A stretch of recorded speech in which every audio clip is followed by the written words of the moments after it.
Bien, pues vamos a comenzar la escuela bíblica. Bienvenidos a todos. Y sabéis que el tema de la escuela bíblica es fundamentos básicos para la vida cristiana.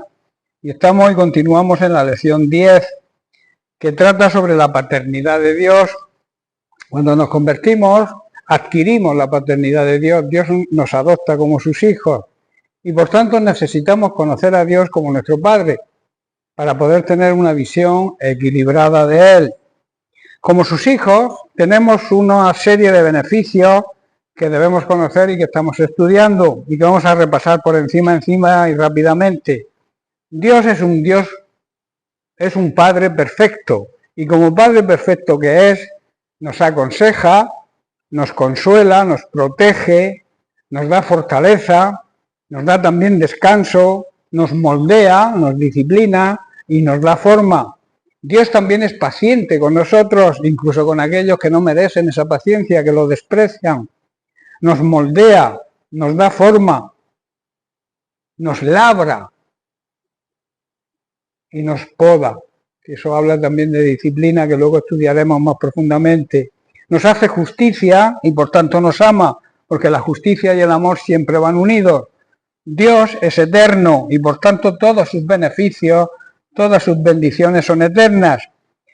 Y sobre todo nos bendice con toda bendición espiritual. La prioridad de Dios es que tengamos bendiciones espirituales y se recibe esa bendición espiritual, se debe recibir en lo más profundo de nuestro ser, no es algo superficial.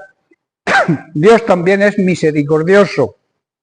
La misericordia es un atributo, es la virtud que Dios tiene, que le inclina a sentir compasión por las necesidades y las miserias humanas. Y también, lo más importante, le empuja, le inclina a perdonar a los pecadores cuando se arrepienten. Dios, nuestro Padre Celestial, también es compasivo.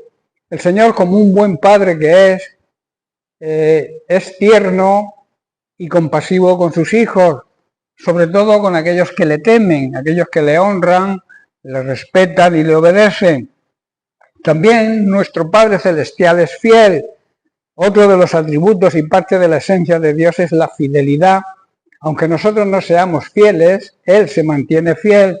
Su naturaleza es ser fiel y Dios no cambia porque no puede ir en contra de su naturaleza. Él no puede negarse a sí mismo. Como Padre perfecto, por último, que es, también es verdadero y justo en todos sus juicios. Hoy vamos a tratar a nuestro Padre Celestial como aquel que nos corrige y nos disciplina. Vamos a hablar de la importancia de la disciplina. Hablaremos de ciertos puntos de vista sobre el concepto de disciplina y también de la importancia que tiene en nuestra vida seglar, ser disciplinados en nuestro trabajo y en nuestra vida cotidiana y por supuesto también en nuestra vida cristiana. El escritor de Hebreos en el capítulo 12, versículos 5 al 7 nos dice: y habéis ya olvidado la exhortación que como a hijos se os dirige, diciendo: hijo mío, no menosprecies la disciplina del Señor, ni desmayes cuando eres reprendido por Él, porque el Señor al que ama disciplina y castiga a todo el que recibe por hijo. Y luego añade: si soportáis la disciplina, si aceptáis la disciplina, Dios os trata como a hijos. Porque luego hace la siguiente pregunta: ¿qué hijo es aquel a quien el Padre no disciplina? Yo haría la siguiente pregunta: ¿nos olvidamos las palabras de aliento con que Dios nos habla cada día porque somos sus hijos? Tendemos a veces a olvidarnos, y no debemos olvidarnos precisamente de lo que Dios nos dice cada día a través de su palabra o a través del mensaje, estudiando, meditando en la palabra de Dios o escuchándola. Él nos dice aquí en estos versículos que no tomemos a la ligera su disciplina, no nos demos por vencidos, quiere decir, ni nos desalentemos cuando somos reprendidos o corregidos por Él. Y la corrección viene directamente por Él a nuestra conciencia o también a través de los ministerios que Dios ha levantado para la edificación y la enseñanza a la Iglesia verdadera. El Señor disciplina a los que ama. La disciplina es una de las mayores pruebas de amor que Dios tiene con nosotros. Cuando un padre castiga a un hijo es para su bien, para corregirlo y para que en un futuro no haga las cosas que le pueden causar problemas. Por eso un buen padre siempre disciplina. La palabra castigo a veces no sienta bien, pero todos los padres hemos castigado a nuestros hijos con algún problema, cuando han hecho con algún castigo, cuando han hecho algo bien, han cometido algún problema o alguna cosa que no está bien. Tendemos a castigarlos, no viendo la televisión, le quitamos el móvil, nunca pegarles, azotarlos nunca, porque eso no es bíblico. Una reprimenda puede llevar también, digamos, una palmadita en el culete, que eso no hace daño a nadie. Pero hay personas que se ensañan, se desahogan quizá sus malos momentos en su trabajo o en su vida cotidiana, suelen descargarlo con los hijos, y eso no está bien. Entonces a los hijos hay que castigarlos, pero con amor. Hay que demostrarles disciplina, pero también hay que demostrarles que les amamos, como Dios se porta con nosotros. Por eso dice que debemos soportar y aceptar toda disciplina que venga de parte de Dios, y debemos recordar que si Dios nos disciplina es porque nos considera a sus hijos. ¿Acaso alguien oyó hablar de un hijo que nunca fue disciplinado por su padre? Nos dice ahí el apóstol, el escritor de Hebreos. Vamos a tratar algunos puntos importantes a considerar si queremos ser personas disciplinadas y por tanto bendecidas. El primer punto es que la disciplina es necesaria si queremos lograr el éxito y nuestras metas, tanto en nuestra vida secular, así como en nuestra vida cristiana. Si no hay disciplina en nuestro trabajo, si no hay disciplina en nuestro ministerio, es imposible que se logre el éxito. En la vida secular, conseguir nuestras metas, conseguir nuestros sueños, se trata a través de llevar una disciplina, autodisciplinarnos también. Si somos creyentes, eso es importante saberlo, que si somos creyentes, estas metas y estos sueños deben estar de acuerdo con la voluntad de Dios. Y en la vida cristiana, conseguir vivir esa vida plena, el anticipo de la vida eterna que Cristo nos promete, y al final de nuestra vida terrenal, la eternidad en su presencia.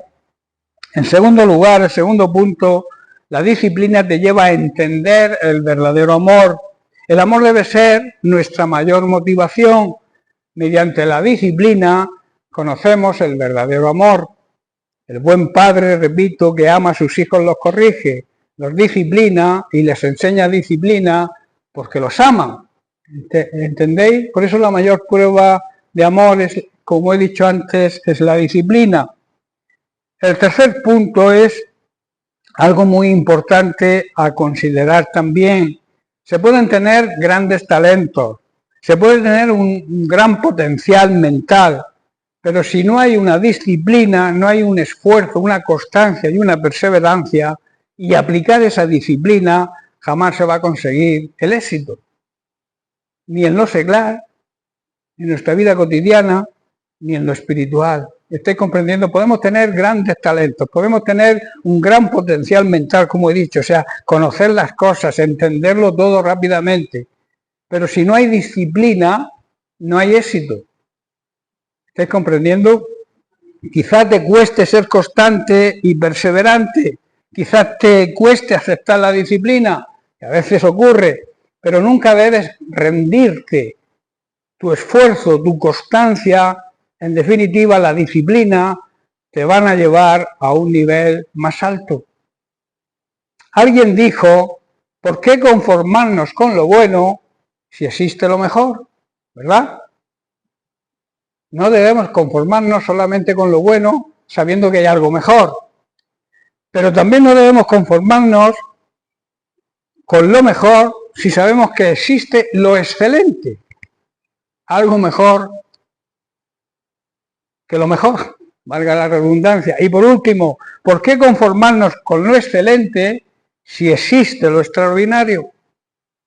Estoy entendiendo, tenemos que ir pasando de nivel, como en los juegos en las maquinitas de estas se va pasando de nivel. Pues en la vida cristiana y también en la vida secular, en nuestro trabajo cotidiano, también debemos marcarnos esos puntos, saber que existe lo bueno, pero que por encima de lo bueno está lo mejor, que por encima de lo mejor está lo excelente y que por encima de lo excelente está lo extraordinario. Y nosotros como cristianos debemos vivir en el más alto nivel.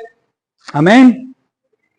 El cuarto y último punto es que si no se tienen grandes talentos, ni se tiene ese potencial mental que he dicho, pero eres una persona humilde, una persona que acepta la disciplina, que acepta la enseñanza, que acepta los buenos consejos, que acepta la corrección, si eres constante y perseverante, eres un luchador, vas a poder conseguir tus metas y podrás llegar incluso más lejos que el que tiene más talentos que tú, pero que no acepta la disciplina, ni la corrección, ni consejo de nadie, por su orgullo y por su soberbia. ¿Estáis entendiendo lo importante de la humildad en nuestra vida? ¿Cuántas personas, hermanos, han fracasado en su vida cristiana y en su ministerio por no aceptar ser disciplinados? ¿Y cuántas personas con menos potencial han llegado a desempeñar y afrontar grandes retos en la vida y también grandes ministerios en su vida cristiana? La disciplina que impone un orden en nuestra vida no es fácil, pero tampoco es imposible. Con la ayuda de Dios podemos llegar a aceptarla.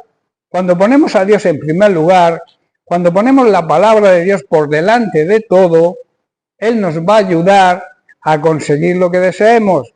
Si está de acuerdo, claro está, con la voluntad de Dios. Las cosas que realmente merecen la pena cuestan sacrificio, cuestan esfuerzo, pero te puedo asegurar que merece la pena luchar por ellas. Pero para ello se necesita constancia, perseverancia, disciplina y humildad, que deben ser cualidades de todo creyente. Hay grandes ejemplos bíblicos sobre personas que han sido disciplinadas y que han sido constantes y perseverantes. Noé, por ejemplo, es un caso de constancia y perseverancia al construir el arca, que aproximadamente, no se sabe cierto, pero se cree que estuvo alrededor de 100 años construyendo el arca. Eso es paciencia y perseverancia, ¿verdad? Al final lo logró. También Daniel, cuando fue ejemplo de autodisciplina, cuando le dijeron que comiera de la mesa del rey y él se negó. Él comía lo que venía comiendo siempre y no deseaba comer de los manjares de la mesa del rey. Y José también fue disciplinado y también se autodisciplinó él mismo, sufrió todo lo que sufrió con sus hermanos, luego encarcelado, pero él se mantuvo perseverante y nunca pecó contra Dios. El apóstol Pablo también fue instruido y disciplinado de la mejor manera. Recordemos que estudió a las órdenes de Gamaliel, a los pies de Gamaliel, estudió con los mejores maestros, fue disciplinado también e instruido. Las preguntas entonces serían: ¿aceptamos la disciplina del Señor que nos ama y quiere lo mejor para nosotros? ¿O por el contrario, no aceptamos ningún tipo de disciplina viviendo a nuestra manera, creyendo que no la necesitamos y que lo sabemos todo y que todo lo hacemos bien y por tanto no aceptamos ningún tipo de corrección ni disciplina? ¿En qué bando estamos?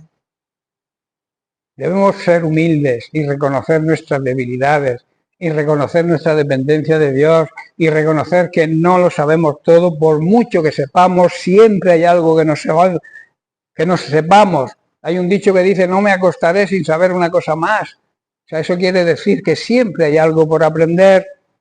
En Hebreos capítulo 12, verso 11, el autor de Hebreos nos dice: en verdad que ninguna disciplina al presente parece ser causa de gozo. A nadie le gusta ser disciplinado, ¿verdad? No causa gozo ni al que impone la disciplina ni al que la recibe. Pero dice el escritor, pero después da fruto de paz apacible, fruto de justicia a los que en ella han sido ejercitados. La disciplina siempre produce a la larga un bien para nosotros.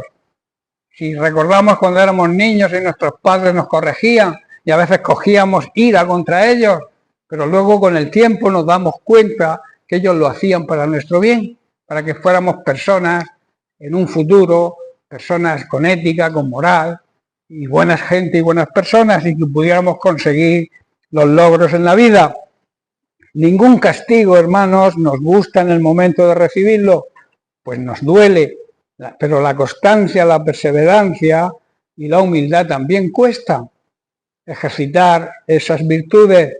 Pero si aprendemos la lección que Dios nos quiere dar, viviremos en paz y haremos el bien, y si nos mantenemos constantes y humildes, conseguiremos nuestras metas y sobre todo la meta final y la meta tan grandiosa que nos espera a los que creemos en el Señor, que es la victoria de la vida eterna, la meta de la vida eterna. Amén. Bien, el siguiente beneficio que tenemos es que Dios es imparcial. Dios no tiene favoritismo con nadie. Para Él todos somos iguales.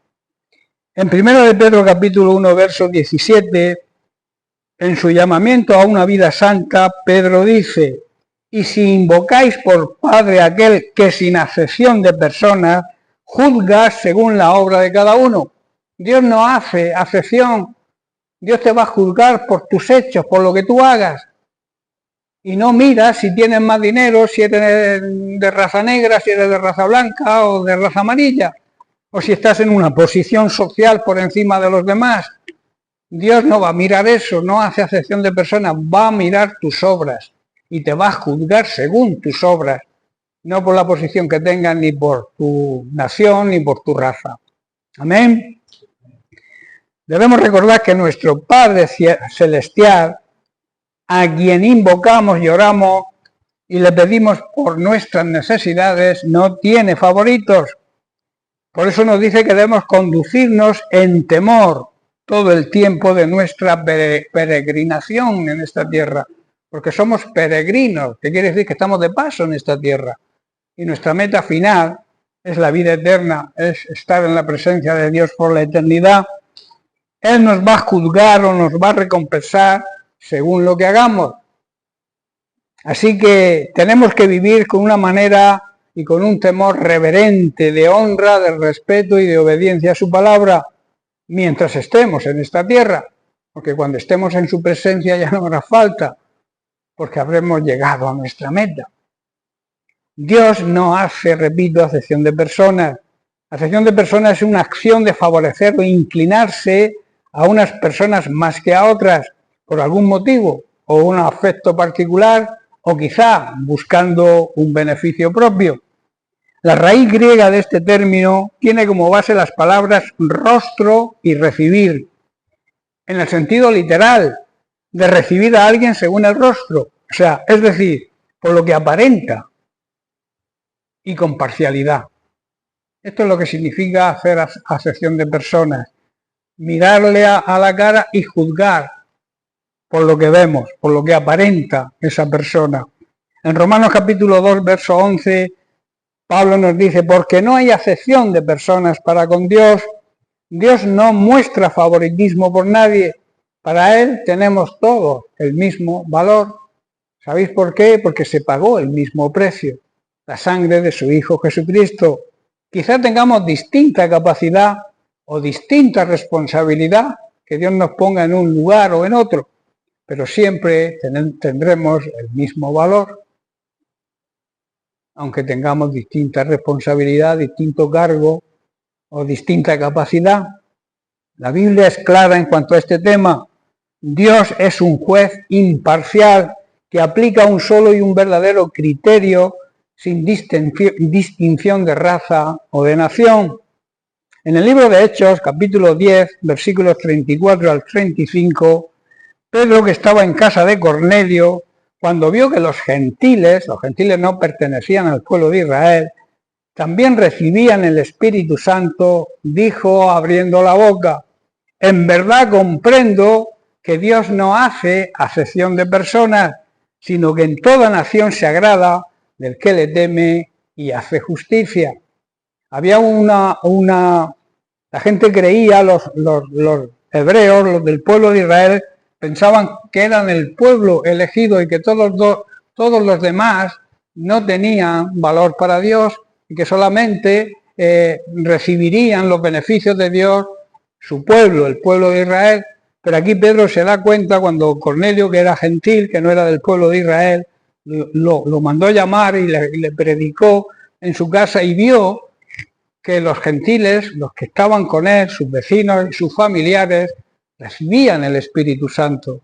Y entonces ahí se dio cuenta de que para Dios no hay distinción de personas, no hay favoritos, ¿verdad?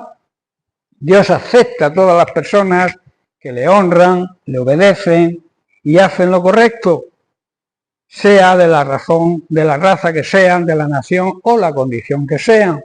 También acepta por igual sin depender de la posición social, si son pobres o son ricos.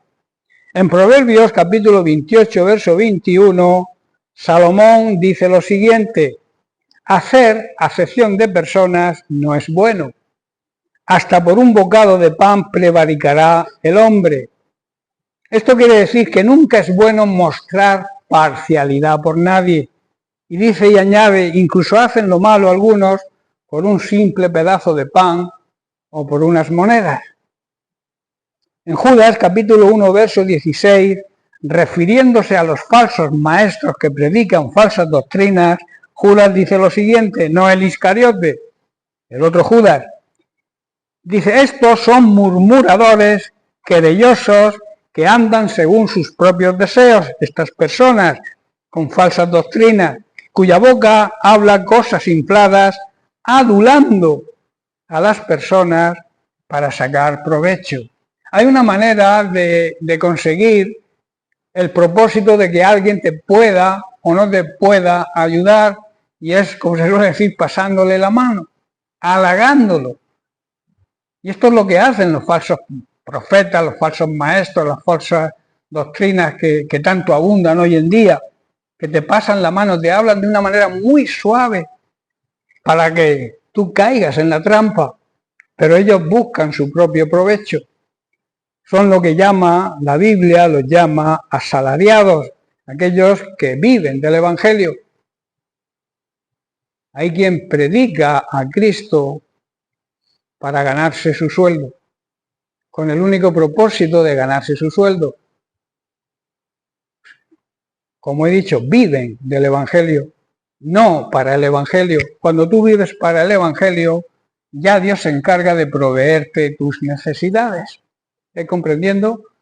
Por eso la prioridad de todo aquel que sirve al Señor, de todo ministro del Señor, es vivir, dedicar su vida al Evangelio. Dedicar su vida a predicar el Evangelio, a predicar la verdad, para que la gente conozca la verdad y sea salva. Y claro, Dios recompensa eso con un salario, porque es lícito. El que trabaja es lícito a tener un salario. La Biblia dice que no pongamos bozal al buey que trilla, que no le tapemos la boca al buey mientras trabaja. Y pone el ejemplo del buey, pero no se refiere precisamente al animal. Es un ejemplo cotidiano de la vida cotidiana que Dios pone, o el Señor pone, para que entendamos que el que trabaja merece un salario digno.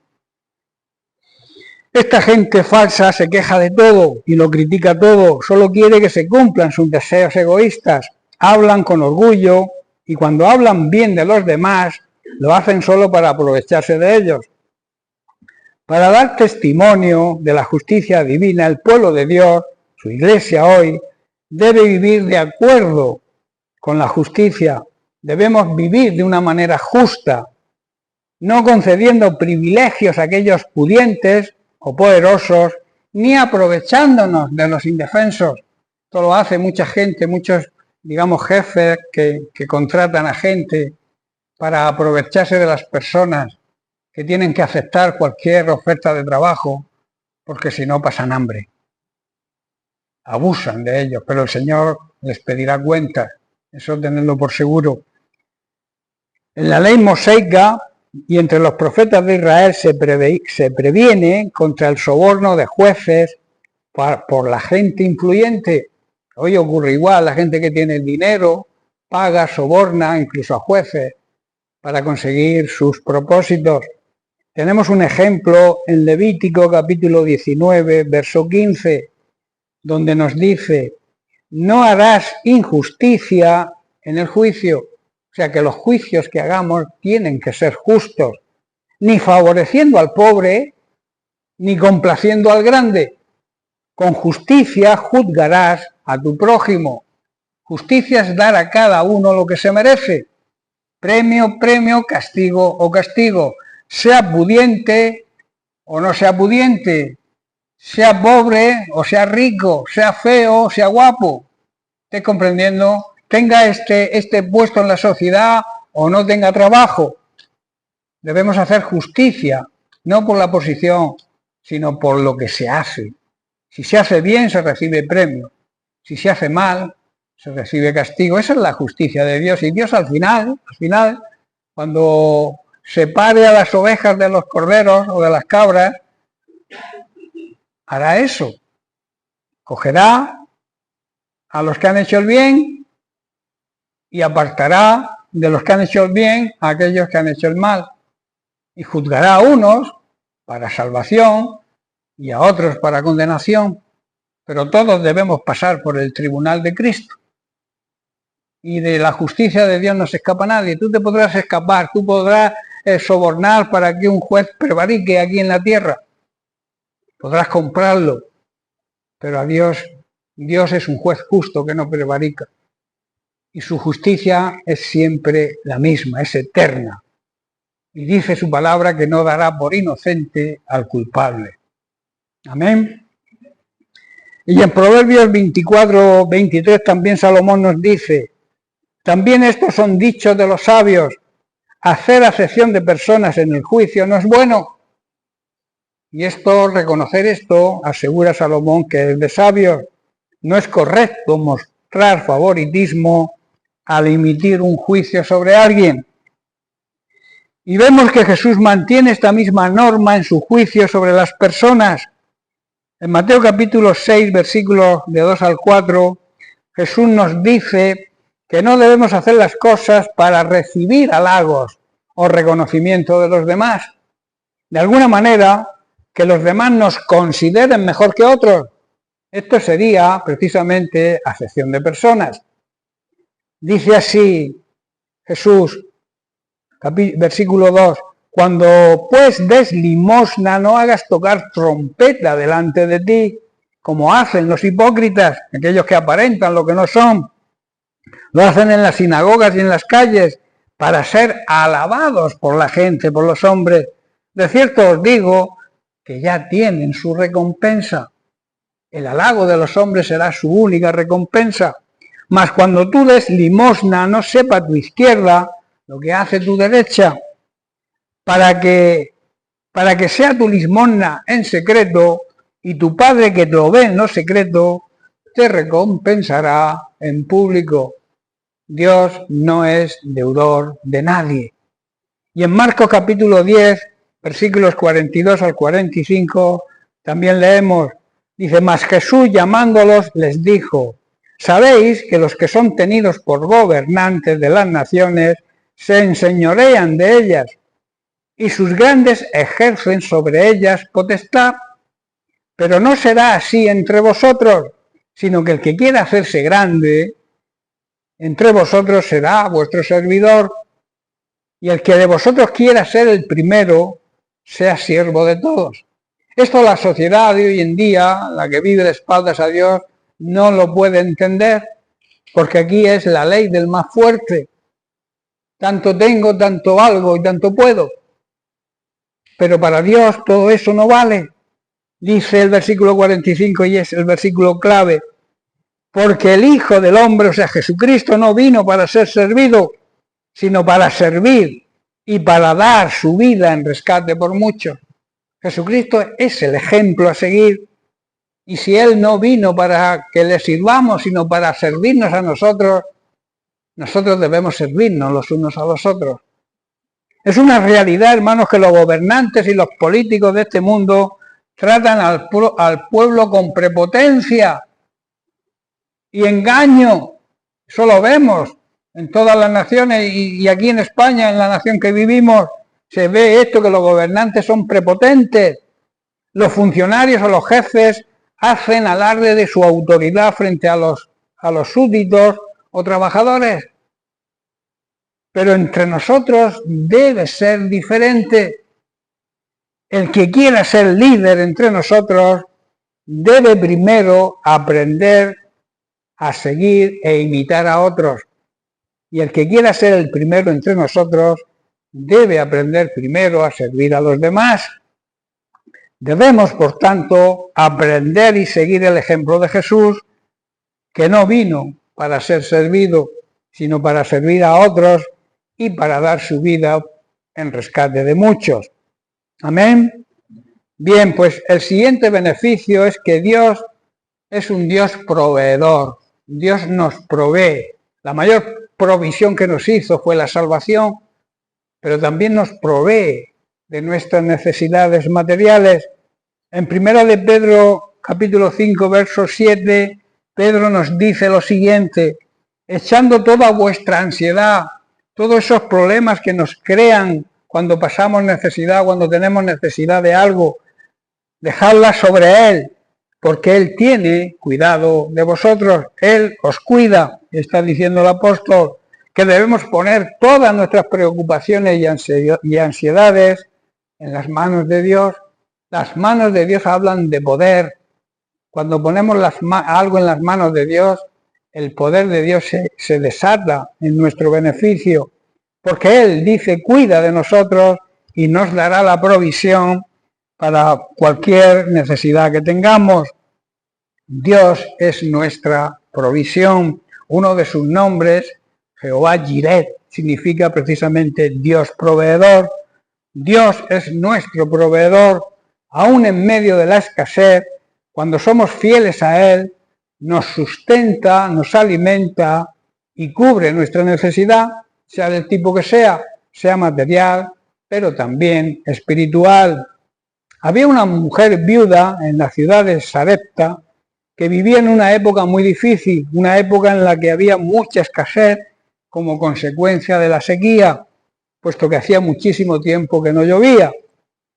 La naturaleza prácticamente estaba muerta, sin vida, y claro, escaseaba la comida tanto para las personas como para los animales. Había mucha miseria y necesidad y la gente moría de hambre. Elías fue enviado precisamente por Dios a esa ciudad y le dijo que allí, en aquella ciudad, había una mujer que lo iba a cuidar y alimentar. Vamos a ver ese relato. Está en el primer libro de Reyes, capítulo 17, y vamos a leer del versículo 10 al 14. Dice, Elías se dirigió a Sarepta y cuando llegó a las puertas del pueblo, vio a una viuda juntando leña y le dijo, por favor, ¿podrías traerme un poco de agua en una taza?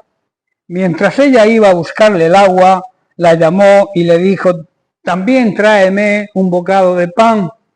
Pero ella respondió, le juro por el Señor su Dios que no tengo ni un pedazo de pan en casa, solo me queda un puñado de harina en el frasco y un poquito de aceite en el fondo del jarro. Estaba juntando algo de leña para preparar una última comida y después mi hijo y yo moriremos. Entonces Elías le dijo, no tengas miedo, sigue adelante y haz exactamente lo que acabas de decir, pero, aquí está la clave, primero cocina un poco de pan para mí. Luego, con lo que te sobre, prepara la comida para ti y tu hijo. Pues el Señor, Dios de Israel, te dice lo siguiente, siempre habrá harina y aceite de oliva en tus recipientes hasta que el Señor mande lluvia y vuelvan a crecer los cultivos. Ahí había una gran promesa de Dios y esta mujer debía aceptar esa promesa, debía creer en esa promesa. Esta viuda tenía una difícil situación para ella y para su propio hijo, y en esas circunstancias recibe la visita de un siervo de Dios que le cambiaría completamente la vida, y lo haría en su propia casa, de una manera personal. Dios a veces actúa de una manera personal, lo hace colectivamente también a su iglesia, pero también actúa de una manera personal con cada uno de nosotros. Hoy en día se comenta que es necesario quizás cambios políticos, un cambio social o quizá un cambio económico para que los problemas que hoy existen se acaben, pero lo que realmente cambiaría la situación de la humanidad es que todos, desde los reyes, pasando por los políticos, por todos los economistas que buscan soluciones en su sabiduría humana, se volvieran a Dios, que obedecieran y respetaran su palabra y que buscaran la sabiduría divina.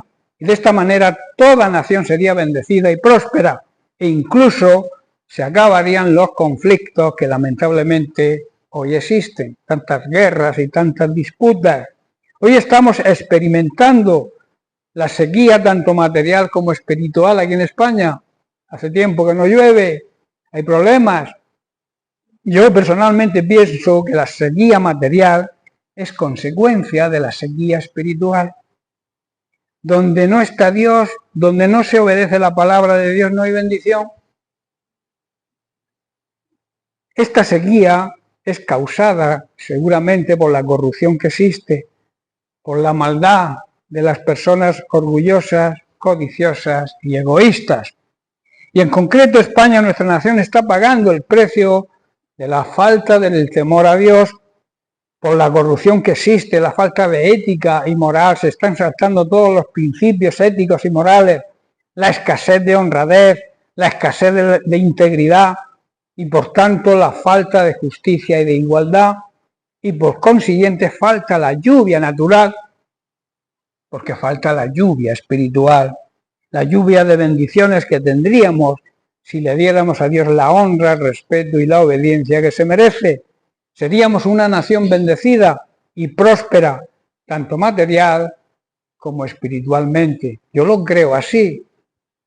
Yo creo así. Si se cambiara la mentalidad de los políticos, la mentalidad de los economistas, la mentalidad de todas estas personas que se creen que saben tanto en su sabiduría humana, y se volvieran a Dios y adoptaran y aceptaran la sabiduría divina, este país y otros países cambiarían por completo.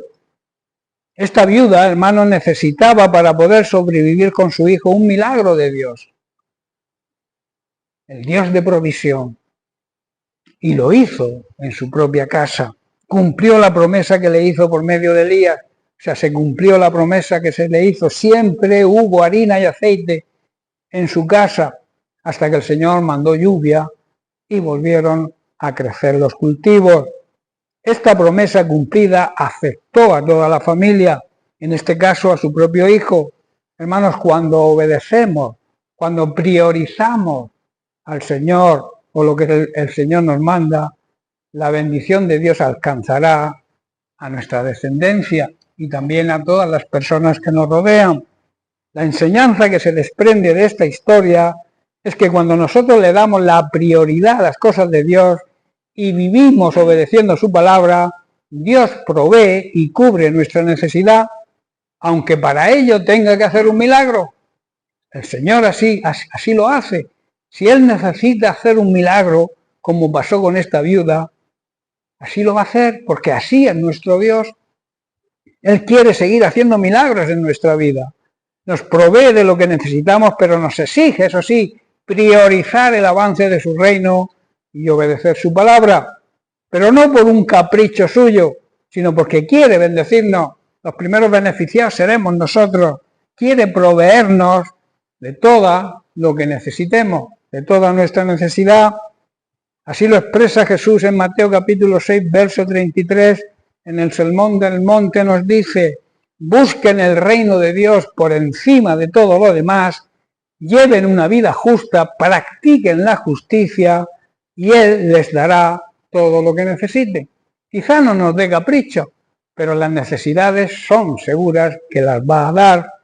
Así como la viuda se aferró a la promesa de Dios y recibió su milagro, nosotros debemos aferrarnos a esa misma promesa, que en nuestro caso la hace el propio Jesús.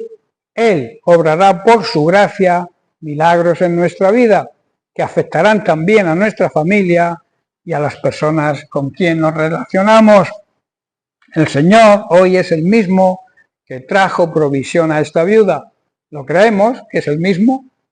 El mismo Dios que creó, que hizo el milagro con esta viuda y con su familia, es el mismo Dios que nosotros tenemos. El Señor es el mismo ayer, hoy y siempre. Su amor es eterno, nunca se acaba. Y lo mismo hará con nosotros si obramos de la misma manera que obró esta mujer viuda.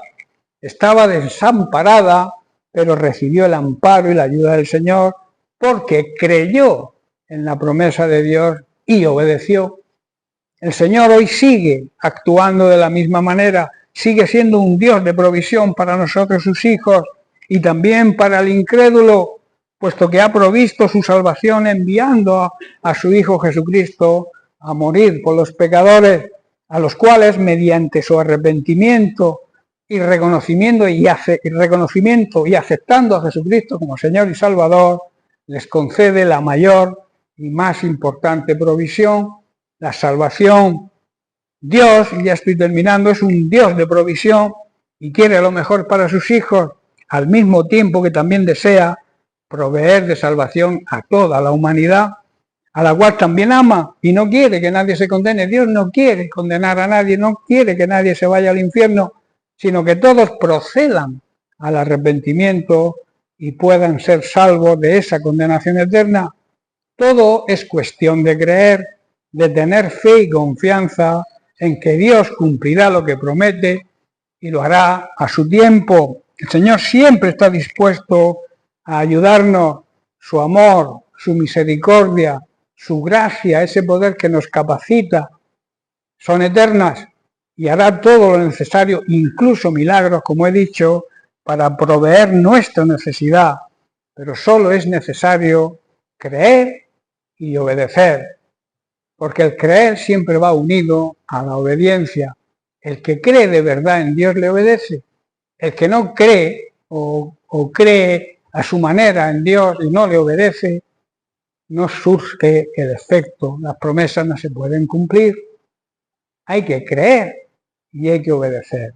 Amén. Bien, pues lo dejamos aquí y seguiremos la semana que viene. Que Dios les bendiga.